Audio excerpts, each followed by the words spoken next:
On the evening of the 3rd of June, 2004, a 23-year-old college junior named Jesse Valencia walked into a restaurant in Columbia, Missouri, carrying far more stress than he let show on his face.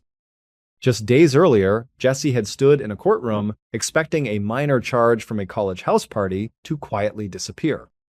Instead, prosecutors escalated the case, leaving him suddenly facing a much more serious offense.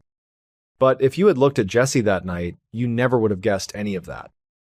The moment he spotted his friends waving from a table in the back of the restaurant, his expression shifted into the same easy smile everyone knew him for. Jesse was the kind of person who seemed impossible to intimidate.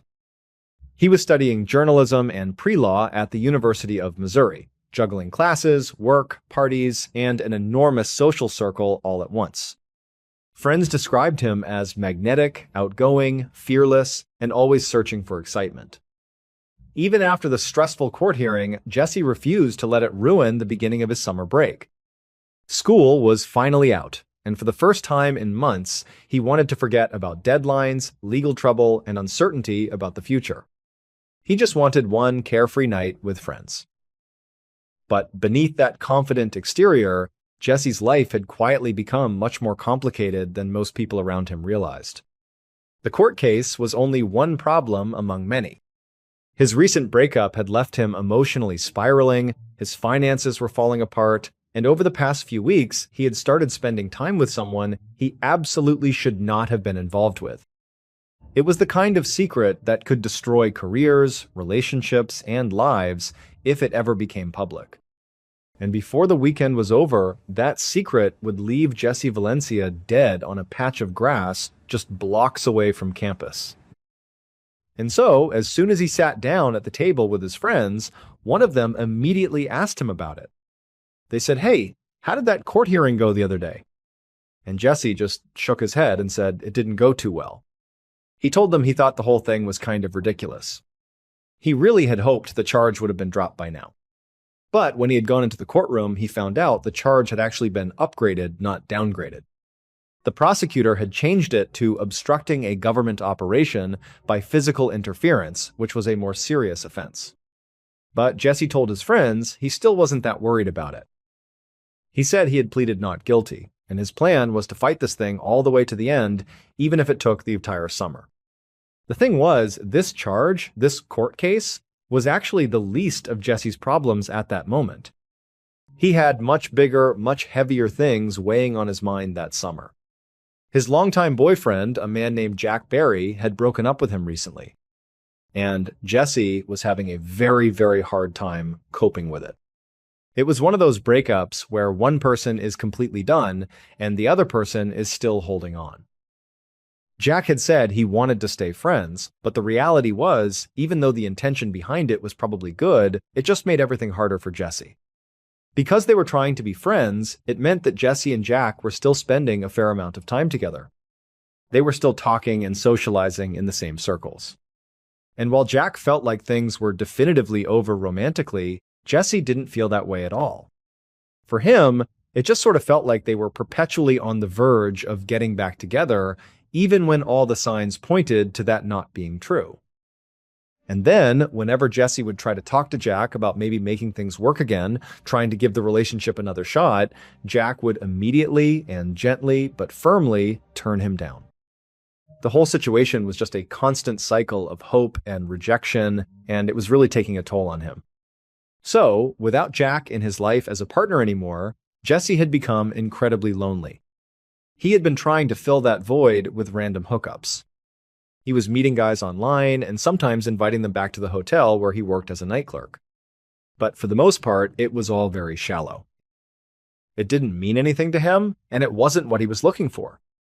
For a little while, Jesse had been having this secret affair with an older man, which had been exciting in a forbidden kind of way.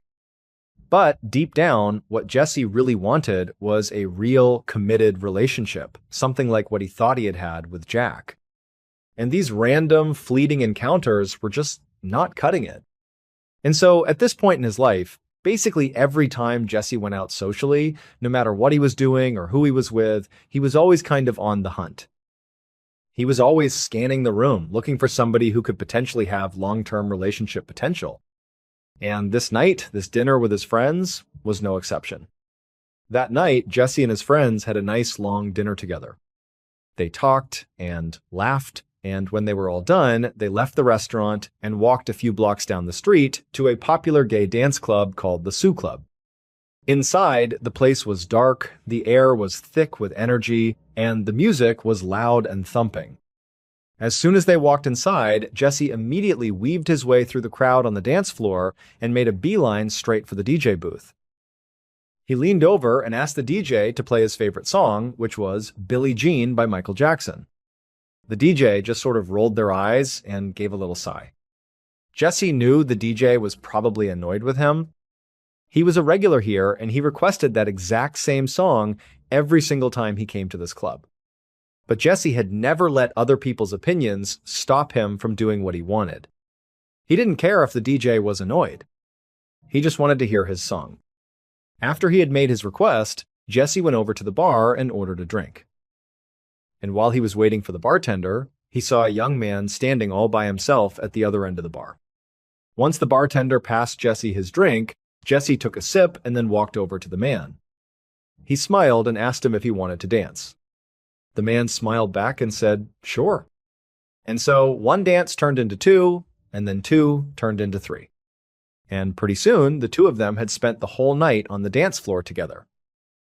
It was hard to hear each other over the loud music, but over the course of several dances and shouting into each other's ears, Jesse had learned that this man's name was Ed McDevitt, and he was in town training to be a chef. Jesse felt like Ed was a really nice, cool guy, and it seemed like they had an immediate and genuine connection. And so, when the club finally closed for the night, Jesse asked Ed if he wanted to come home with him. Ed said yes. After that, Jesse found his friend Jennifer and asked if she wouldn't mind giving them a ride back to his apartment. She said, of course. And so, shortly after that, the trio left the club. They got into Jennifer's car, and she drove them back to Jesse's apartment building. When Jesse and Ed got out of the car, Jennifer leaned over from the driver's seat and said, "Hey, tomorrow night I'm having a party at my place. You two should come by." And Jesse, he turned to Ed and kind of winked at him and said, "Yeah, hopefully we'll both be there." And then Jennifer smiled and drove off into the night. After Jennifer was gone, Jesse walked Ed down the short flight of stairs to his very run-down basement apartment. And as soon as they went inside, Ed was confronted with this sea of books. There were stacks of history books all over the living room, on shelves, on the floor, on the coffee table. It turned out Jesse was really into ancient Greek history. And so Ed began walking around, picking them up, opening these old worn history books. And as Ed did that, Jesse began to regale him with tales of the Battle of Thermopylae, explaining how the small force of Spartans were so dramatically outnumbered, but how they held their ground.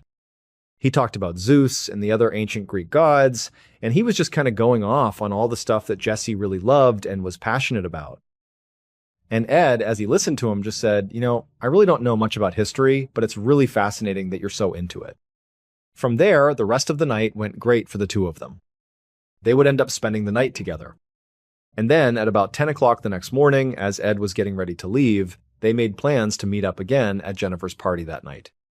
Before Ed left, he wrote his phone number down on a scrap piece of paper and he gave it to Jesse. And Jesse took the paper, and then he walked Ed to the door and gave him a hug and a kiss before he left.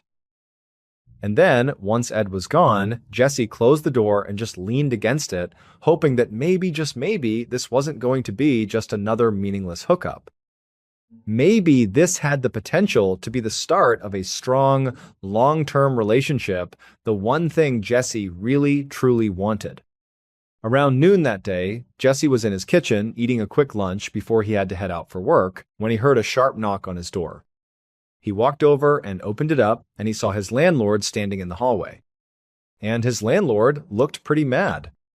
He told Jesse that, "Hey, it's the 4th of the month, and you still haven't paid this month's rent." Jesse apologized profusely and just said, it totally slipped his mind. And he promised he would get the money to the landlord that afternoon. But after the landlord accepted his answer and left, and Jesse shut the door, he couldn't help but have this sort of sinking feeling in the pit of his stomach. Because the truth was, he didn't have the money for rent. Jesse had grown up in a very poor family in a small town in Kentucky. He was actually the first person in his entire family to go to college. And he was paying his own bills by working as a hotel clerk, the same job his mother had had back home. Now, Jesse loved his family, and he spoke to them on the phone basically every single day. He would call them all the time. But at the same time, he had always felt so trapped in his conservative, ultra-religious hometown. So he had left, and he had tried to sort of reinvent himself as someone new, the kind of person who could do anything and go anywhere. But even though he had done that, it would turn out that making real money was something that he just hadn't quite figured out how to do yet. Before Jesse left for work that afternoon, he scrounged up all the cash he could find in his apartment, but it still wasn't enough to make the full rent payment. He dropped the cash he did have in the landlord's mailbox anyway, along with a little note promising that he would get the rest of it together in a couple of weeks. Then he walked to his job at the campus inn and spent a pretty uneventful evening behind the front desk, just counting down the hours until the end of his shift. And as soon as the clock struck 11 p.m., he bolted out of the hotel and hurried home. He immediately changed his clothes and then headed right back out to Jennifer's party, where he was supposed to meet his new love interest, Ed McDevitt. However, when Jesse walked into that party, he scanned the crowd, but he didn't see Ed. He did a full lap around the apartment, checking every room, but he wasn't there. And so Jesse just grabbed a beer out of the fridge and started chatting with Jennifer while he waited, hoping Ed was just running late. But after a while, he checked his watch and realized that either Ed was running really, really late or he just wasn't coming at all. So trying to tell himself that it wasn't quite time to be disappointed yet, maybe there was a simple explanation for this, Jesse went outside to the porch and he called the phone number that Ed had written down on that piece of paper that morning. Now, this phone number was for a landline phone. And so, Jesse, he punched it in and he listened. It rang for a few beats, and then somebody picked up. It was a guy's voice, but it was not Ed. It was somebody whose name was Mark Butler. And, Jesse had never heard of this guy. And he asked, where's Ed? And Mark explained that he was Ed's roommate. And that actually, Ed was asleep right now. He had to work early in the morning, and so he had decided not to go to Jennifer's party. He just wanted to get some sleep. Now, as Mark was telling him this, Jesse was trying to make sense of the situation. Like, okay, is Mark Ed's boyfriend or something? Are they together? Or are they really just roommates? And also, Jesse couldn't help but feel like Mark clearly did not want to be talking to him right now. It was pretty obvious from his tone that he was trying to just get off the phone as quickly as possible. But Jesse was not ready to just give up. He really wanted to see Ed. And so he told Mark, well, hold on a minute. Can you please just go wake him up? I really need to talk to him. And at first, Mark was like, no, he's asleep. He has to work in the morning. Like, he does not want me waking him up. But Jesse was relentless. He just kept pushing, begging Mark to please, just for a second, put Ed on the phone.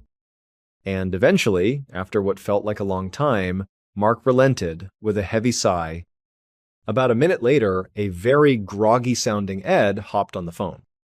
And as soon as Jesse heard his voice, he was so excited. He basically launched into this big pitch, telling Ed all the reasons why he should not go to bed and why he should come out to this party, and that he really, really wanted to see him again. And also, he added, hey, bring your friend Mark too. That was fine with him. Now, it's not really clear if Ed was all that excited about this idea, but he would eventually say, fine, I'll come out and meet you, and I will bring Mark. When they got there, Mark would only stay at Jennifer's party for a little while before he headed out on his own. But Ed and Jesse, they would stick around until about 2 a.m., and then, at that point, they would leave Jennifer's house and go to another party that was happening right across the street. At around 3 a.m., though, Ed said he really did have to get going. It was so late, and he had to get up for work in the morning. Like, he really had to go this time.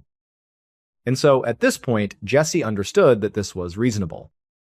And so he walked him out to the sidewalk, and then he asked him, hey, do you want to come over to my place? But Ed said, no, really, I have to get home. I have to go to bed. However, before Ed did finally leave, the two of them would make plans to see each other again in just a couple of days. After Ed had taken off, Jesse wandered back across the street to say goodbye to Jennifer. And then, after that, he began making the short walk back to his own apartment. And as he was walking through the quiet, dark streets, he began to think that he really didn't want to go home alone. If Ed didn't want to come over, well, he was going to find somebody else who would. And so his first thought was to call his ex, Jack. So Jesse pulled out his phone and called Jack a few times. And when Jack did not pick up, which after all, it's 3 o'clock in the morning and they are no longer in a relationship, it's sort of reasonable that he wouldn't answer, but Jesse still wanted to see him. And so he walked a few blocks out of his way to make an actual stop at Jack's apartment building. Jesse went right up to the front door and he banged on it, but nobody came to the door. Jack didn't answer. At this point, standing on Jack's dark doorstep, Jesse began to wonder if maybe Jack was out with somebody else right now. And he suddenly felt this sharp pang of jealousy. Or worse, maybe Jack was in there, and he knew that Jesse was outside, but he just didn't want to see him and was intentionally ignoring him. After a couple of minutes of standing there and knocking a few more times and still not hearing anything from inside, Jesse finally gave up. He stumbled back towards his own apartment, drunk and lonely and feeling a bit heartbroken. Jesse finally stepped foot inside his apartment and shut the door behind him at about 3:45 a.m.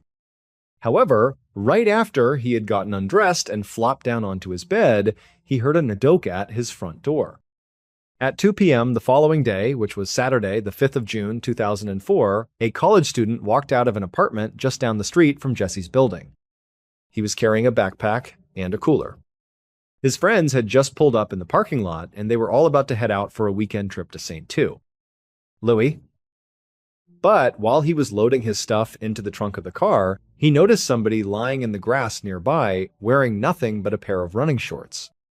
Now, at first, he just assumed, this was probably just somebody who had passed out drunk from a crazy Friday night party, which sort of happened all the time in a college town like Columbia. But when he took a few steps closer just to be sure this person was okay, he saw flies buzzing around their body. About 30 minutes later, Columbia Police Detective John Short felt his pager go off. He unclipped it from his belt loop, and he saw there was a message from his boss's phone number that just read 911. Detective Short called his boss right away, and he was given the address for a crime scene just off the University of Missouri campus. Short drove there, parked his car on the curb, and then he walked over to the yellow tape that was keeping a growing crowd of worried neighbors away from the scene. Another detective, Tim Geiger, waved to Short and led him over to the patch of grass where the victim was lying. There was a young man, sprawled out on his back, and he was wearing a pair of light blue running shorts. He had no shoes, no socks, and no shirt. And stretched across his throat was this very deep, very clean gash. The medical examiner was already there, and she was crouched down next to the body. She looked up at Detective Short and told him that a few things were already standing out to her. She pointed to the bruises that were all over the victim's face, on their arms, and across their torso. But then, when she carefully lifted the victim's hands, she showed Short that there were no defensive wounds on them at all. She told him that that was pretty unusual for a knife attack. Usually, victims would get their hands up, trying to defend themselves, and as a result, they would get their hands and arms cut up in the process. She also pointed out that the blood had run down both sides of the victim's neck and had pooled in the grass under his body, but there was no blood at all on the front of his body. This meant he was probably already lying down right there in the grass when his throat actually got cut. Finally, the medical examiner gently pulled back the victim's eyelids and showed Detective Short the tiny hemorrhages in his eyes, which they both knew was typically a sign of strangulation. And so, putting all these pieces together, Short theorized that, the victim's killer had likely choked him out first, rendering him unconscious, and then had laid him out on the grass. And then, they had slit his throat while he was laying there, helpless and unable to defend himself. The detective looked down at his victim's bare feet and noticed they were covered in dirt and grass stains like he had been running at some point outside. Short doubted that the encounter between his victim and the killer began right there on the lawn where the body was found. And now he just wondered if maybe there had been some sort of a chase here and that this patch of grass was just where the killer had finally caught up to the victim. But since there was no ID on the victim, Short had no idea who he was or where he might have been running from. And so, Short stood up and stepped away from the body so the crime scene techs could carefully load it into a body bag. Just then, another squad car pulled up and 2 more officers got out. It was Sergeant Kenneth Smith and Officer Stephen Rios. Rios was the beat cop who typically patrolled this specific neighborhood. So another sergeant who was already on the scene had radioed for him to come over and see if maybe he could help identify the victim. And so at this point, Short told the crime scene techs to go ahead and unzip the body bag and let Officer Rios take a look. Rios came over and he leaned down and he looked inside. And after just a second, he nodded and said that he did recognize this young man. He said it was a college kid that he had actually arrested at a house party just a couple of months ago. He said his name was Jesse Valencia. And so, less than an hour into his investigation, Detective Short now had a name for his victim and some pretty good initial theories about how his victim was killed. His next task, and it was a big one, was figuring out who in the world might have wanted Jesse Valencia dead. So Short immediately looked up Jesse's address and he found that his apartment building was only a single block away from the crime scene. So he walked over there. And while the forensics team went inside the apartment to look for evidence, another officer was posted outside the building to make sure no one came or went until the crime scene was officially cleared and processed. Short walked into the building and headed down the stairs to Jesse's basement unit. And there, the crime scene tech who was dusting the doorway for prints told him that when they had first arrived, the door to the apartment was actually already open. So Short went inside the unit and he began looking around. There was no blood anywhere, and nothing was broken or overturned. So there was no clear sign of a struggle inside the apartment itself, but the door being left wide open suggested that Jesse must have left in a real hurry. And this certainly matched Short's theory about the fight between Jesse and this killer starting in one location and then ending out on that lawn. Short figured that, Jesse must have run out of his apartment in a panic and made it a block away to that patch of grass before his killer finally overtook him. And so as Short began to consider this, he also started to think, okay, well, Jesse, who appeared to be in reasonably good shape for his age, if he was chased down and tackled and killed only a block away from his apartment, it sort of suggested that his killer was likely pretty strong and pretty fast. So he was probably looking for somebody who was in relatively good physical shape. That's the killer. At least that's the profile he was starting to develop in his mind. And also, the way that Jesse was actually killed, having his throat cut open so violently, it just seemed incredibly personal. Which suggested that whoever killed Jesse was likely somebody that Jesse actually knew. And so, with that in mind, Short finished a sweep of Jesse's apartment, and then he asked a crime scene tech to prioritize getting access to the cell phone and the computer that he saw sitting on Jesse's desk. Then he walked out of the apartment and across the hall to the door of Jesse's closest neighbor, and he knocked. A moment later, a very confused-looking young man poked his head out and asked Short what was going on. Short told him that he was investigating a murder, and he wanted to ask him a few questions. The young man at first just seemed totally shocked and appalled to be hearing this. But then, it was like this look of dawning realization washed over his face. He told Short that the previous night he had actually been woken up by the sound of what was very clearly 2 grown men fighting in Jesse's apartment. And one of those men was definitely Jesse, because this neighbor heard Jesse clearly saying over and over again, "No," and "Stop it," to this other man. Now, the neighbor kind of sheepishly admitted that, he didn't actually do anything about this at the time. He actually just kind of banged on his own wall and yelled, "Hey, stop it over there." And then shortly after that, the noise had stopped and the neighbor had kind of forgotten all about it and had gone back to sleep, not realizing that what he was likely hearing was the beginning of Jesse's murder. The neighbor told Short that when he had woken up that afternoon, he had actually gone across the hall to apologize to Jesse for being so rude the night before by yelling through the wall. But the neighbor said he found Jesse's door was wide open. And he didn't look inside. He felt like that was kind of rude. But what he thought was, okay, maybe Jesse was so drunk the night before, that was part of the reason that he must have been having this fight. And so perhaps he was so drunk, he just forgot to close the door on his way out or on his way to bed. The neighbor said he did try knocking on the open door a couple of times, but Jesse never came to the door. And so the neighbor just kind of left it at that and went about his business. And so after hearing this, Detective Short asked this neighbor if he had any idea who the other man was that Jesse was fighting with.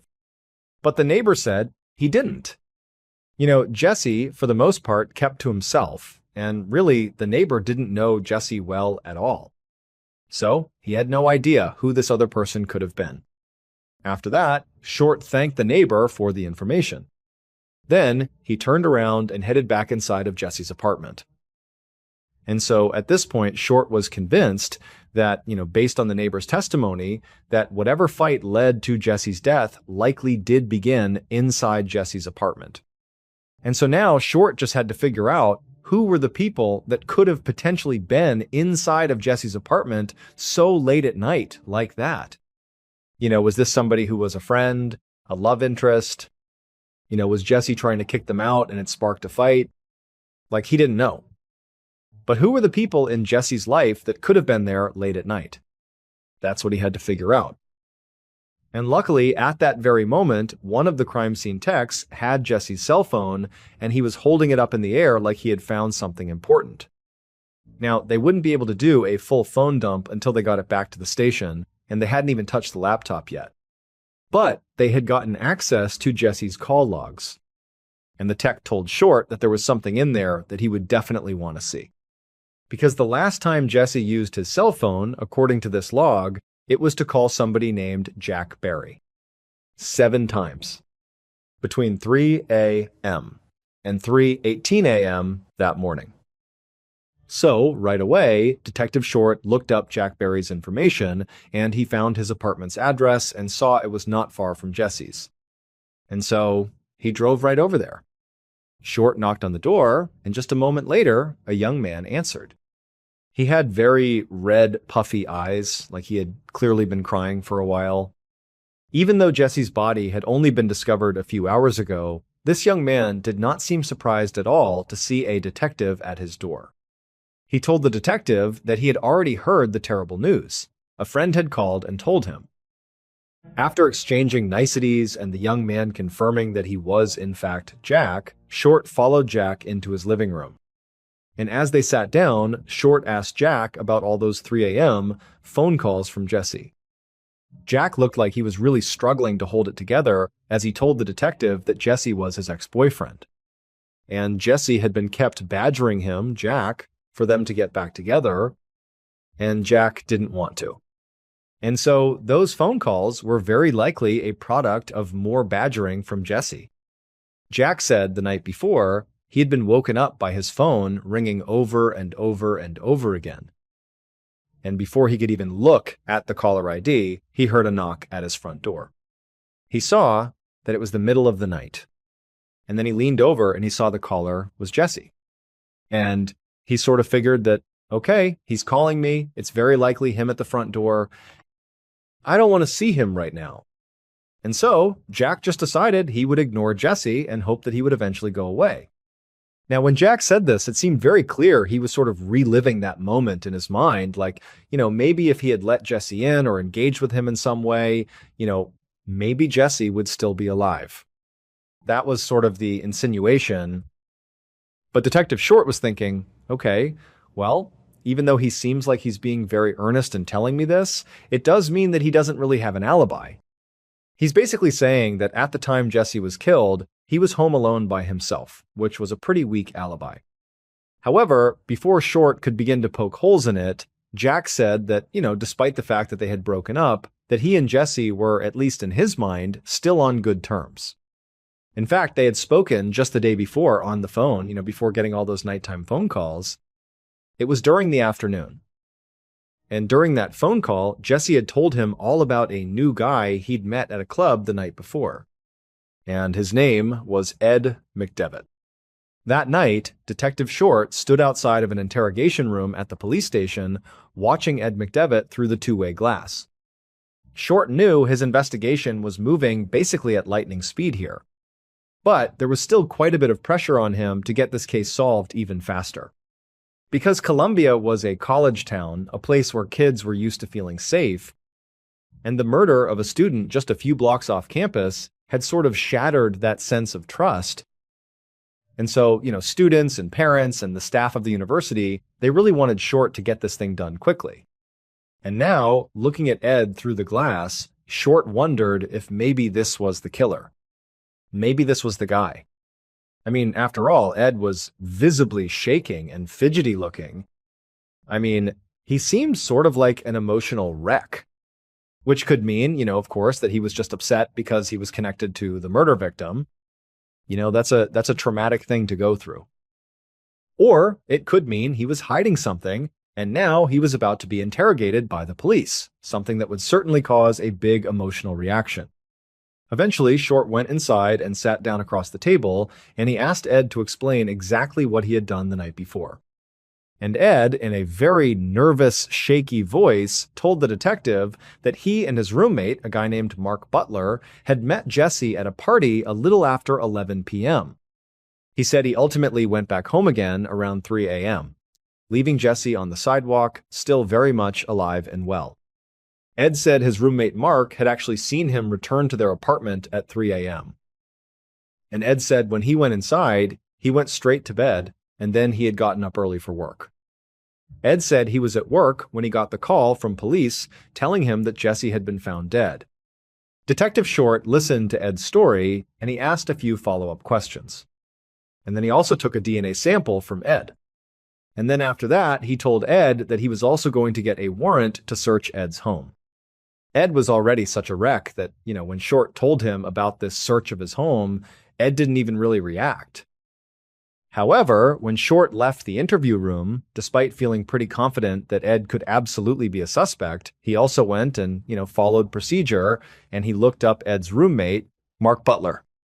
And he discovered in the police department system that there was a Mark Butler, and sure enough, he had a criminal record. So, overnight, while a forensics team was searching Ed and Mark's home, Short actually brought Mark down to the station for an interview. But in reality, Short wasn't expecting Mark to become this primary suspect here.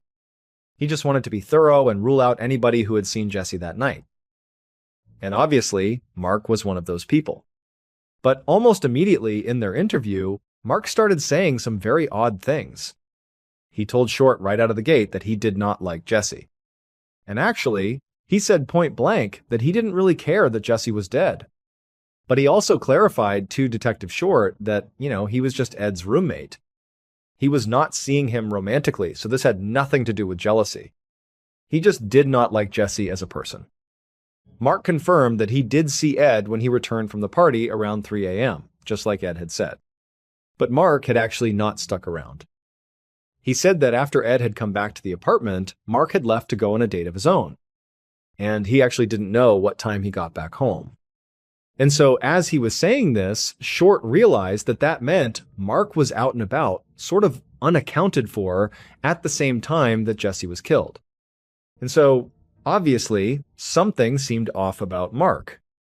And so Short took a DNA sample from him and added Mark to the growing suspect list. The next morning, Sunday, June 6th, after catching a few hours of sleep, Detective Short gathered his team for a meeting. The mood in the room was tense. Everybody was exhausted and very much on edge from spending nearly 24 hours straight working on this case. But when they went around the room and talked about the flood of leads they had all followed up on yesterday, it didn't actually seem like they had much to show for it. There were now several suspects in play, but none of them seemed to have a good, solid reason to want to kill Jesse Valencia. Jesse had apparently been pestering his ex-boyfriend Jack about trying to get back together, which Jack did not want. And the multiple late-night phone calls and the knocking on the door unannounced, it just seemed like harassment. So, it was possible that maybe Jack had gone over to confront Jesse and things had gotten out of hand. But Jack had told Detective Short that he and Jesse had remained friends after the breakup.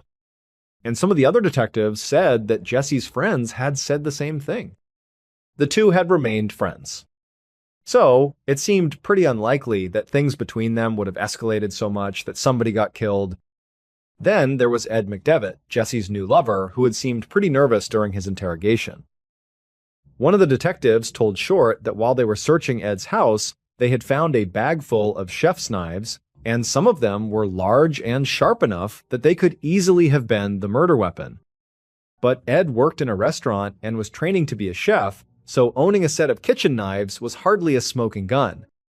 And then, as for Ed's roommate, Mark Butler, he did have a criminal past, and he openly said he did not like Jesse and didn't care that he had died.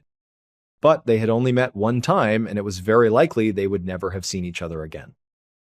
So it seemed very unlikely that he would go through the trouble of following Jesse home and killing him. Like, to what end? And so Detective Short was getting really frustrated. He just couldn't make sense of any of these suspects. It was like a key piece of the puzzle was missing here. And so he turned to two of his detectives, Jeff Westbrook and Barbara Cook, and told them to go to some of the local bars that Jesse frequented and just sort of ask around about Jesse, in case there were other leads or other people in his life that they had not uncovered yet. However, right after Detective Short walked out of that meeting that morning, another detective ran up to him and pulled him into a quiet corner. He told him a tip had just come in, and it was so sensitive that they were going to have to keep it under wraps, even amongst the other investigators on the case. The detective told Short that a friend of Jesse's who lived in St. Louis, Louis had called the tip in through Crime Stoppers. He said that he and Jesse chatted online all the time, and that Jesse at one point had told him about a secret affair he was having with an older man. And this older man was actually an officer in the Columbia Police Department. Later that day, so this is Sunday, the 6th of June, 2004, 2 days after Jesse was killed, Detective Short sat at his desk, flipping through printouts of all these online chat logs.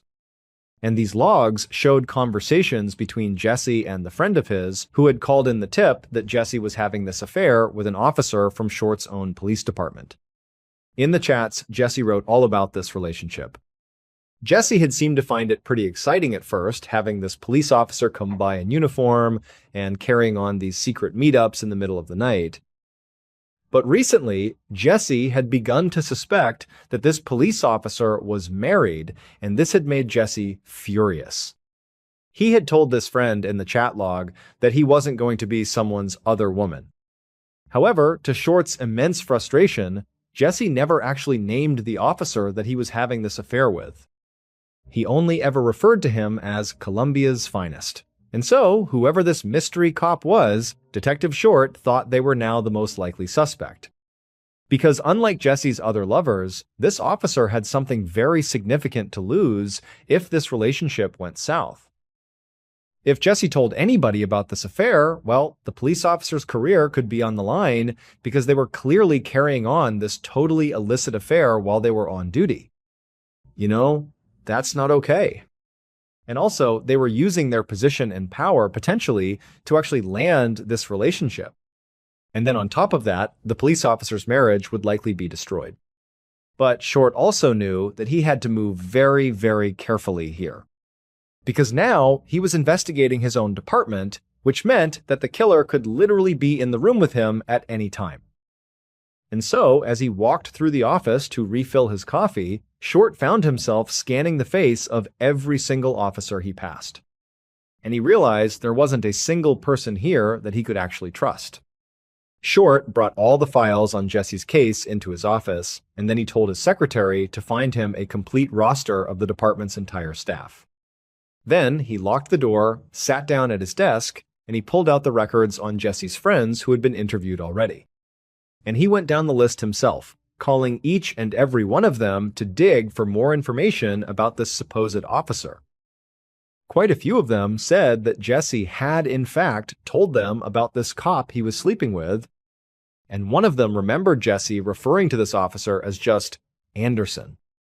And so, when Short's secretary came back with the staff roster, Short began looking through it.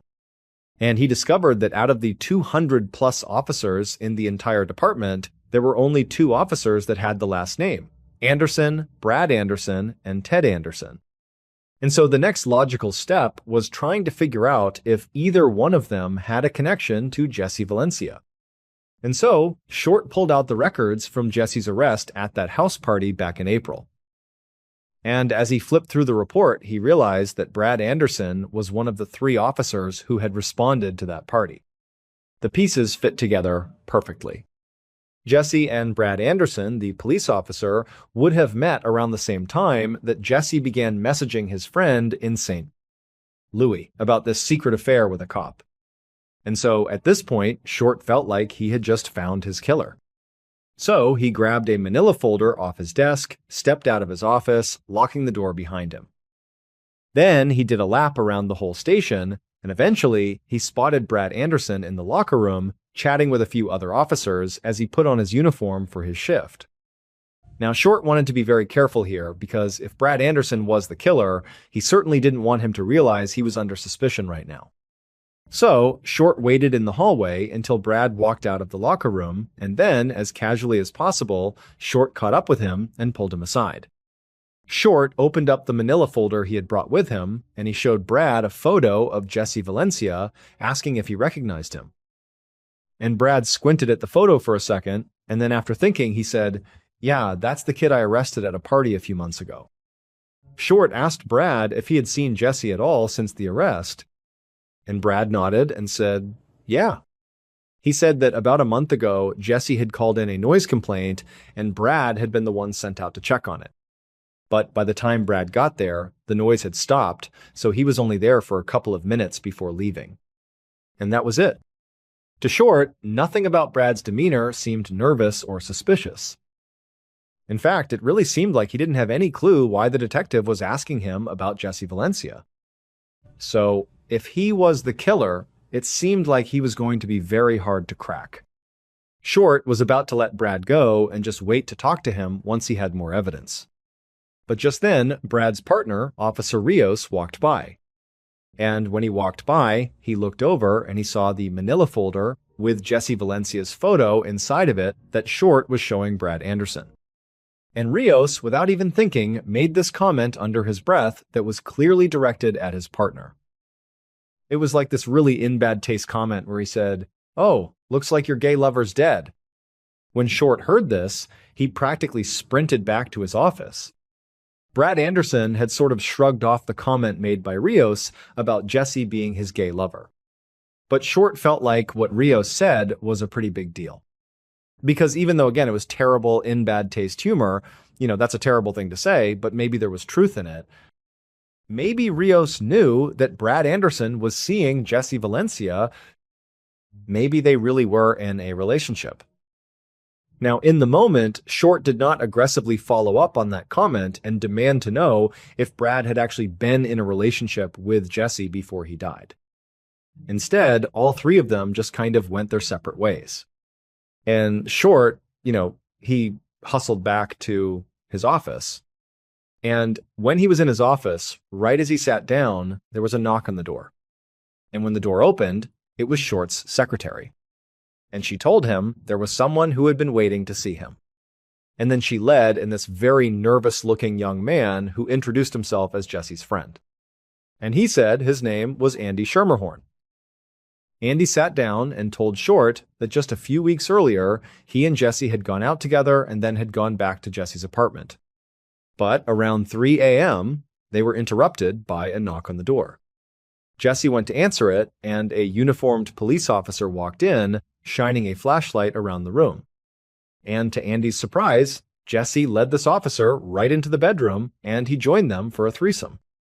And then, after they were done, the cop looked at Andy and told him, "You better keep this a secret." Detective Short couldn't believe it. I mean, the final piece of evidence he needed had just fallen right into his lap. Andy said he did not know the officer's name. So Detective Short got out a department yearbook, and he told him to flip through it to see if maybe the guy he saw that night was in there. But Andy just held up his hand and said he didn't need to do that. And Detective Short was like, well, what do you mean? Why can't you do that? And Andy said, well, because when I came in here, the guy I met, he was out in the hall.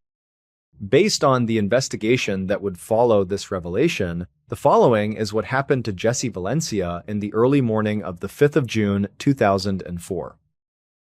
Around 3 a.m., right around the time that Jesse was leaving his friend Jennifer's party, Jesse's killer was drinking beers with a few friends after his work shift had ended. And then, just before dawn, the killer wrapped up, got in their car, and started to drive home. But as they were driving, they decided to make a stop along the way at Jesse's apartment. They were expecting another quick, no-strings-attached, late-night secret hookup just like they'd had before.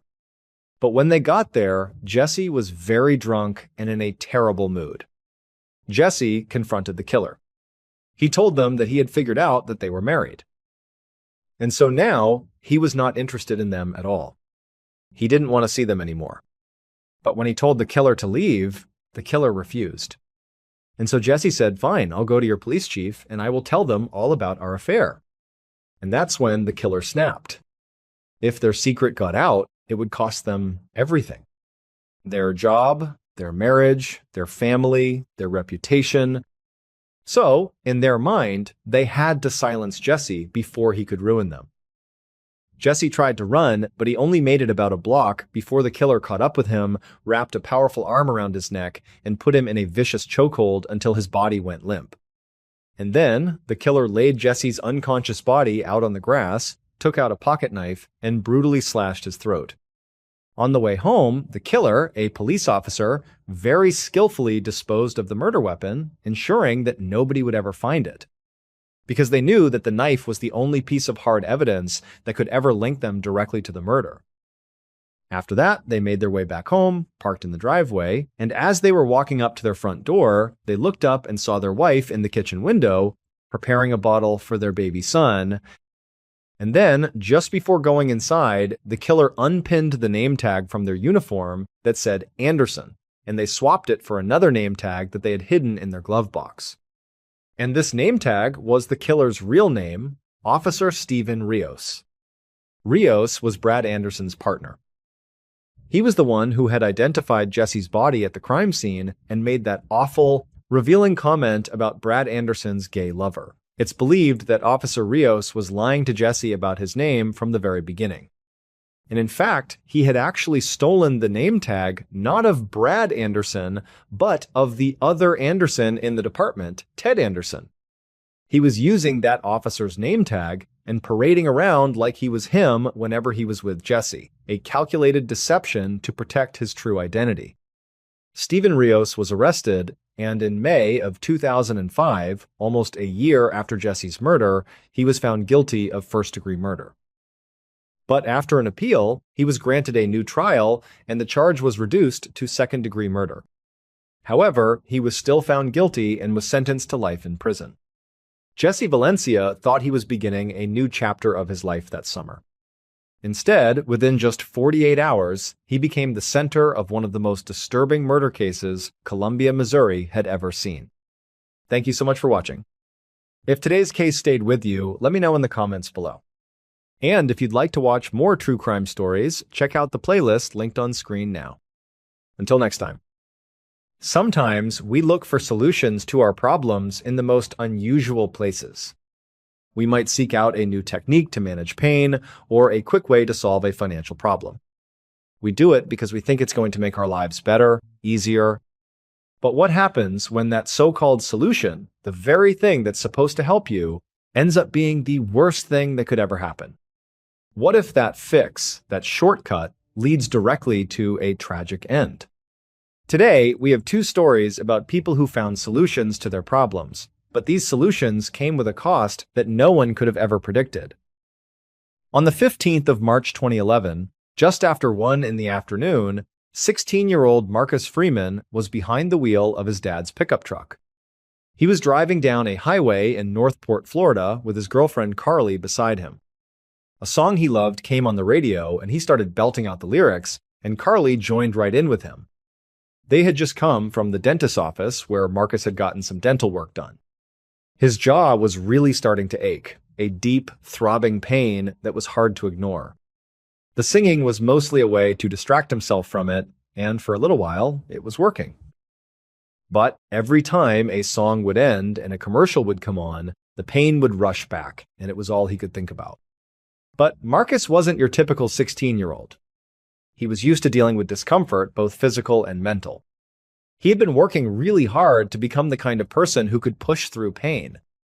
He was the starting quarterback for the varsity football team at Northport High, and that came with a lot of pressure. Over the past year, he had gotten serious about his physical fitness. He was doing these incredibly difficult, vomit-inducing workouts to get stronger and faster. He knew that physical toughness was part of the game. And then there was the mental side of things. Being the quarterback, all eyes were on him. The nerves before a big game could be overwhelming. He felt a general level of anxiety that a lot of high performers feel. So, he had started working with a school counselor to develop techniques to manage those nerves, to stay calm under pressure. So, dealing with pain, whether it was the ache in his muscles after a workout or the anxiety in his chest before a game, was something Marcus was actively working on. He was a very forward-leaning kid, always trying to improve himself. And all of this hard work seemed to be paying off in a big way. The Northport High football team, which had been terrible for years, was now coming off one of their best seasons ever, and a lot of that was because of Marcus's leadership on the field. But it wasn't just the football team that was on an upswing. The entire school seemed to be transforming. For a long time, Northport High had a bad reputation. The sports teams were bad, graduation rates were low, and test scores were in the basement. It just wasn't a great place to be. But now, it felt like Leaning Corn had totally turned a corner. It wasn't just football. Other sports programs were improving too. Student grades and test scores were going up across the board. And maybe most importantly, the students just seemed happier. There was a better energy in the hallways. It wasn't just Marcus who was thriving, it felt like everyone was. And if you asked anyone at Northport High why this was happening, they would all give you the same answer. There was one person to thank for this incredible turnaround, their principal, George Kenny. Mr. Kenny had been the principal for about a decade, but in the last few years, he had really changed things up. He introduced new ideas to the curriculum and put a huge new focus on providing individual support for every student. He wanted each kid to feel seen and heard and helped. And the results seemed to speak for themselves. The whole school was flourishing under his leadership. But right now, as Marcus drove down that highway, none of that was on his mind. The only thing he could think about was the searing pain in his jaw. It felt like it was getting worse with every passing second. It was no longer just an ache, it was a sharp, throbbing pulse that was starting to make him feel dizzy. But Marcus had been working on pain management. He had his techniques, the same ones he used to push through exhaustion on the football field or to calm his nerves before a big play. He was going to use those techniques now. As Carly sat next to him, he took a slow, deep breath and tried to relax his body. He tried to just breathe and let his mind go somewhere else, anywhere else but the pain. This was literally what his counselor had taught him. He would do this mental exercise where he would let his mind drift away from the physical discomfort, focusing on something else entirely. It was almost like a form of meditation, and it usually worked for him. He could find a way to push through. But this time was different. It just wasn't working. The pain in his jaw just kept hammering away, and he couldn't get it out of his head. Soon, it felt like the pain was growing, radiating up from his jaw, across his cheek, and into his entire head. It was becoming completely overwhelming. But he stayed focused. He kept trying to separate his mind from the pain. And then, all of a sudden, the throbbing stopped. Just like that, it was gone. And Marcus felt a wave of relief wash over him. While Marcus was going through this intense internal battle, Carly was in the passenger seat fiddling with the radio dial. She was trying to find another good song they could sing along to. Carly loved spending time with Marcus. She liked him so much that she had just tagged along to his dentist appointment just so they could hang out a little longer. She thought he was incredibly kind and funny. When she was with him, they could talk and laugh for hours, and it would feel like only a minute had passed. But as she was searching for a new station, she realized Marcus had gone completely silent. It was unusual for him. She looked over at him, and what she saw made her gasp. Marcus seemed to have gone totally rigid. His arms were locked straight out in front of him, his hands gripping the steering wheel so tightly that his knuckles were turning white. His head was tilted back slightly, and his eyes were starting to roll back into his head. He was staring up at the ceiling of the truck, not at the road. Carly started screaming his name, trying to snap him out of it. "Marcus! Marcus, what are you doing?" she yelled, clapping her hands and shaking his shoulder. But he didn't answer. He didn't even seem to hear her. He just stayed in that bizarre, stiff state while the truck continued to speed down the highway at nearly 100 miles an hour. Panic set in. Carly was screaming, grabbing at his arm, trying to get him to look at her, to move, to do anything. But it was like he wasn't there anymore. It was like he was gone. Then Carly turned her head and looked through the windshield. Her scream turned into one of pure terror as she saw the truck was veering off the road, heading straight for a large tree on the shoulder. The impact was instant. And for Carly, everything went black. A few hours later, Carly's eyes slowly opened. Her entire body ached, and her head was pounding with a dull, heavy rhythm. At first, she had no idea where she was. Then she heard the steady beeping of machines next to her. She looked around the room. It was stark white. She realized she was in a hospital. And as soon as she made that connection, the entire horrible memory came flooding back. She remembered Marcus, the strange way he looked, stiff and unresponsive at the wheel. She remembered the crash, the sound of metal hitting the tree. As she was trying to process it all, a nurse came into the room. Carly's first words were about Marcus. "Where is Marcus?" she asked. "Is he okay? Can I see him?" The nurse had a very gentle, sad look on her face. And that's when Carly learned the devastating truth. Marcus was dead. Almost a month passed. It was April 8th, and Carly was back at Northport High School, sitting in her Spanish class. She was trying her best to focus on the teacher's lesson, but concentration was something that just didn't come easily to her anymore. Physically, her injuries from the crash had healed, but emotionally, she was still in pieces. Marcus's death had completely shattered her world. But maybe the hardest part of it all was that there was no explanation for what had happened. Why had he been acting that way right before they crashed? What had happened to him in that truck? It was a huge, unanswered question that hung over everyone. The official story in the media was that Marcus had simply lost control of his vehicle. But Carly knew that wasn't right. She was there. She saw what happened. Marcus went into some kind of trance, and it was that frozen, rigid state that caused the truck to veer off the road at 100 miles an hour. There was no bad weather that day. There were no obstacles on the road. Whatever caused Marcus to freeze up was what caused the crash. But nobody was talking about that part. It felt like nobody even understood it. Of course, there were theories floating around, especially at school. A lot of students thought that maybe Marcus had received some kind of sedative at the dentist and had a delayed bad reaction to it while he was driving. Others wondered if he had just had some sort of random, sudden medical event, like a seizure or a stroke. But when the results of his autopsy were released, it put those theories to rest. There was no trace of any drugs in his system, and there was no indication that he had suffered a stroke, a seizure, or an aneurysm. So, those explanations were ruled out.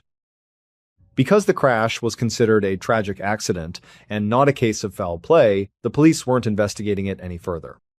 They had been at the scene, they had documented what happened, but there was no deeper investigation to find out why it happened. For Carly, this was a difficult reality to accept. She knew it was possible that she, and everyone else who loved Marcus, might never get the answers they were so desperate for. It might just remain a mystery forever. And it was so hard to go back to normal life, to sit in class and pretend to be a regular kid again, when there was this giant hole in her life that felt like it would never be filled. But Carly wasn't the only one grieving. Marcus had been an incredibly popular and well-loved student at Northport High. After their principal, Mr.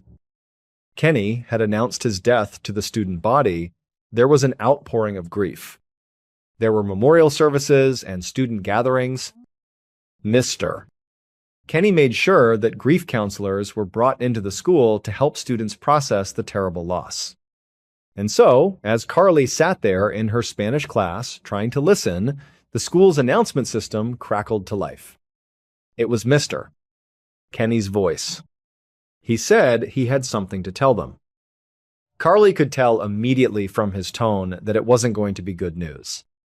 Normally, Mr. Kenny was an upbeat, enthusiastic person. His voice was usually full of energy. But right now, it sounded solemn, and there was a slight tremor in it as he spoke. He started to say something, then he stopped himself and cleared his throat. And then he just said it. Another Northport student has just died. In the weeks that followed that awful announcement, Carly tried to make sense of how it was even possible. 2 students from their school had died in less than 2 months. This second death was different from Marcus's. It was self-inflicted. But still, Northport was a small, tight-knit school. This was not a place where young people just suddenly started dying. It just didn't happen. But then, just a few weeks after that, in early May, Carly's confusion turned into complete and utter disbelief. Another Northport student died. This death was also self-inflicted. The news sent Carly and the rest of the already fragile student body into a state of shock. 2 deaths so close together had been hard enough to process, but 3 was just unthinkable. A dark cloud seemed to settle over the entire school. It felt like the entire student body was on edge, almost bracing for more bad news, as if more death was just inevitable. One night, not long after the 3rd death, Carly was at home in her room, scrolling through Facebook on her computer. She came across a post from one of her classmates. It was a short post, but when she read it, she couldn't believe she hadn't thought of it herself. The post pointed out that all 3 of the recent deaths had one very specific thing in common. So many people at Northport High, from students to staff to parents, believed that the school's recent incredible improvements were all because of their principal, Mr. Kenny. He was known for being very student-focused, for giving kids a lot of individual attention to help them succeed. But Mr. Kenny also had a secret. For the past 3 years, Mr. Kenny had been holding private meetings with students and staff members to help them with their personal issues. Things like anxiety, pain management, mental health struggles, trouble concentrating, or improving test scores. He was working with them one-on-one to help them become the best versions of themselves. And to do this, he was putting them under hypnosis. Mr. Kenny would invite students, sometimes as many as 2 a day, into his office for these private recorded hypnosis sessions. He did the same thing for teachers who were struggling. He even sometimes brought entire sports teams into his office and would hypnotize them all together before big games to help them improve their performance. But there was a critical detail here. Mr. Kenny didn't just perform the hypnosis himself. He also taught the students how to do it on their own, how to perform self-hypnosis. The problem was, Mr. Kenny had only ever taken a very brief course in hypnosis. He had no license to be using it as a therapeutic tool to diagnose or resolve actual mental or physical health issues. He was not qualified or licensed to be doing this. But for a while, it seemed to be working. A lot of kids responded really well to his sessions. They reported feeling less anxious, more focused. Some of the athletes started excelling in their sports like never before. But along with these positive results, there were also some very alarming side effects. Some parents at Northport reported that their children started having strange personality changes after they began hypnosis sessions with Mr. Kenny. They said their kids would sometimes just get these blank stares on their faces. Others said that after a session, their child would seem disoriented, or they would start doing things they would never normally do. Some even began talking about hurting themselves. And so, after the 3rd student death, That Facebook post that Carly saw had revealed the one thing that connected all three tragedies. All three of the students who had died had been repeatedly hypnotized by Mr. Ba. Kenny. Now, Mr. Kenny swore that he was not responsible for their deaths. But he was ultimately charged with practicing therapeutic hypnosis without a license, and he received a year of probation. The Sarasota County School Board also paid a total of $600,000 to the families of the three victims. As for Mr. Kenny, he has since retired from teaching. The solution he offered his students, a way to manage their pain and anxiety, had become an unimaginable tragedy. While that principal's solution led to disaster, in our next story, a man's own solution to his problems would bring him face to face with a consequence he never, ever saw coming. Shortly after 8 o'clock at night on the 9th of October, 1996, a 31-year-old man named Anthony Irvin was walking down a dark sidewalk in Philadelphia, Pennsylvania. He was heading towards a local grocery store. It wasn't freezing out, but there was a chilly wind blowing and it was pretty dark. Anthony only had a light jacket on, and he was starting to feel uncomfortable. He pulled the thin jacket tighter around himself as he walked. All he wanted to do was go home where it was warm. But he couldn't do that. Not yet. First, he needed money. Once he had money, then he could go home. Anthony had lived a pretty rough life. For the most part, he was a career criminal. He hadn't held down a regular job in a very long time. Instead, whenever he needed cash, like he did tonight, he would either steal from a local business or he would mug someone on the street. Over the past 9 years, he had been arrested 8 separate times for crimes like robbery and assault. To the people in his neighborhood, he was mostly just a huge nuisance. Even if some of them felt sorry for his situation, he was still a problem. But despite how often he committed these crimes, they were always relatively petty. So, he never served very much time in prison. He always ended up right back out on the street, and he always ended up right back to his old ways. But tonight, as Anthony walked down that empty road, he wasn't thinking about how his actions affected his neighbors. He was just thinking about finding a place or a person to rob. And tonight, he decided he was going to look for a person. He needed a target. As he walked, he actually started to get a little worried. The street seemed quieter than usual. There was almost nobody out. He started to think that if he didn't find someone soon, he was going to be out of luck for the night. No money. But just then, he saw someone up ahead. A young man turned the corner and started walking up the sidewalk, right in Anthony's direction. He looked like a smaller guy, younger, and he was all by himself. And right away, Anthony thought, perfect. This is my mark. I'm going to rob this guy. So Anthony started walking towards this unsuspecting young man. As he got closer, he had a sudden realization. He knew this person.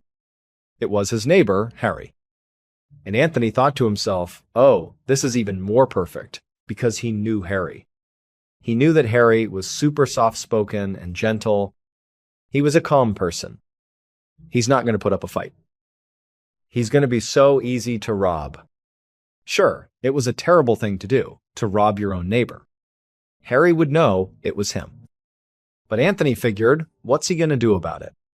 So Anthony marched right up to Harry and stopped directly in front of him, completely blocking his path on the sidewalk. And then Anthony delivered his classic, time-tested mugging threat.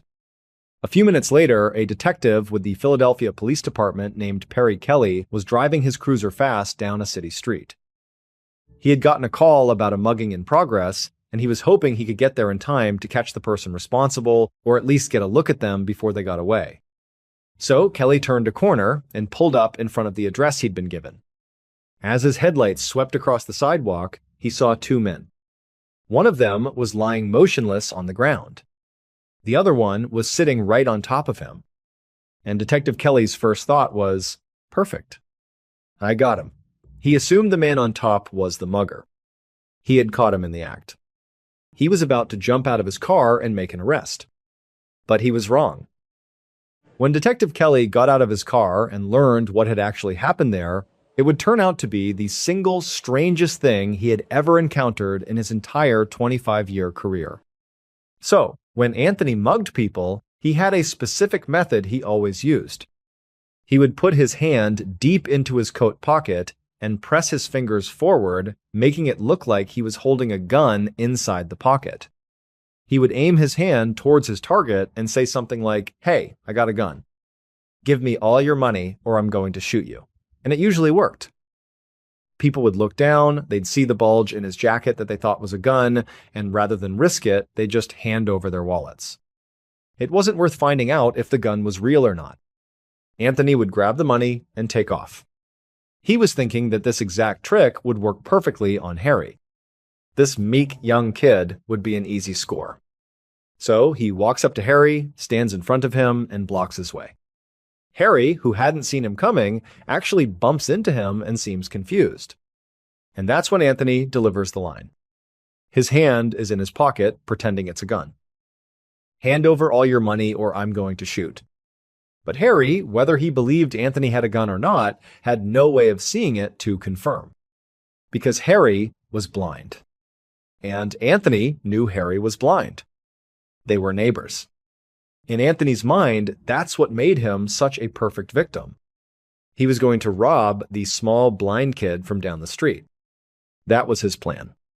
But what Anthony didn't know, what he couldn't have possibly known, was that in addition to being blind, Harry also happened to be a karate master and a master wrestler as well. So when Harry was suddenly confronted by a man telling him he was about to be shot, his self-defense instincts took over instantly. He grabbed Anthony, flipped him completely over his shoulder, and slammed him hard into the concrete ground. The impact broke Anthony's neck, and he was killed instantly. And then Harry simply sat on top of his body and waited for the police to arrive. Harry was never charged with any crime in connection with Anthony's death. It was clearly determined that he had acted in self-defense. And even though the media at the time called him a hero for what he did, Harry himself felt terrible that he had killed Anthony.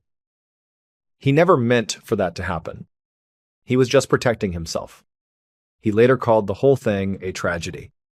It leaves you wondering how many other solutions are out there just waiting to become someone's greatest tragedy. But after hearing these stories, you will wonder, how many times do we often trust something just because it is said to help us?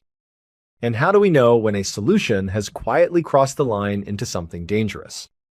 Currently, we are constantly seeking quicker solutions for stress, pain, and pressure. The real question is whether we are solving our problems or just handing them over to things we don't fully understand. Thank you so much for watching.